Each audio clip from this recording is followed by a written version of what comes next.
पटना में Bihar public service commission के उम्मीदवारों पर पुलिस ने लाठीचार्ज कर दिया। उम्मीदवार दफ्तर का घेराव कर दोबारा इम्तिहानात का मुतालबा कर रहे थे, लेकिन पुलिस ने उनके मुतालबात को सुनने के बजाय उन पर लाठियां बरसा दी। वाज़ेह है कि इससे कबल 18 दिसंबर को भी तुलबा ने इम्तिहानी पैटर्न में तब्दीली और नॉर्मलाइजेशन के खिलाफ एहतजाज किया था। नौजवानों का मुतालबा है कि इम्तिहानात एक ही शिफ्ट में और एक ही पेपर के साथ मुनक्किद किए जाएं, ताकि नॉर्मलाइजेशन के नाम पर होने वाली नाइंसाफी को खत्म किया जा सके। लेकिन हुकूमत और इंतजामिया की जानिब से इन मुजाहिरों को दबाने की कोशिश पर कई सवालात उठते हैं। बढ़ती हुई बेरोजगारी और महदूद सरकारी नौकरियों के मौके ने नौजवानों के एहतजाज पर मजबूर कर दिया है। क्या पुलिस का ताकत के जरिए इनकी आवाज को दबाना मसाइल का हल है? ये वक्त है कि हुकूमत इन मुजाहिरों की वजूहात पर गौर करे और तुलबा के मुतालबात का मुस्बत हल निकाले, वरना ये मायूसी मजीद बढ़ सकती है। क्या नौजवानों के मुस्तकबिल को महफूज बनाना हुकूमत की अव्वलीन तरजीह नहीं होना चाहिए?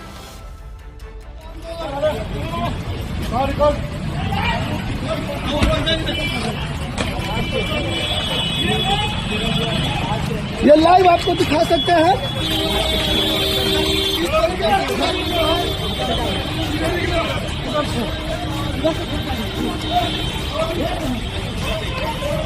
कि जो कुछ छात्रों के साथ हो रहा है वो बहुत बड़ी ज्यादती है और हमारे युवा वर्ग के साथ ऐसा खिलवाड़ करना, जो उनकी परीक्षा है उसको पारदर्शी नहीं बनाना, ये एक बहुत बड़ी नाइंसाफ़ी है। उसके ऊपर जो विद्यार्थी इसकी मार में मरते जा रहे हैं, उसके प्रति कम से कम सरकार को संवेदनवान होने की ज़रूरत है।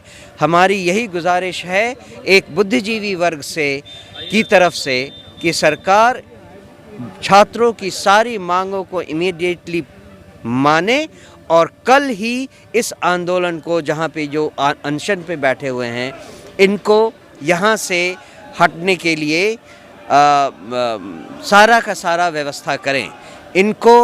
इनकी मांगों को पूरी करके इनकी सारी इच्छाओं को पूरा करें, चूँकि इनकी सारी मांगे जोड़े में हैं और संख्या ज़्यादा है, संख्या जो पुलिस प्रशासन समझा रही है, और ये लाठीचार्ज और लाठीचार्ज और लाठीचार्ज। रोहित सर को देखिए।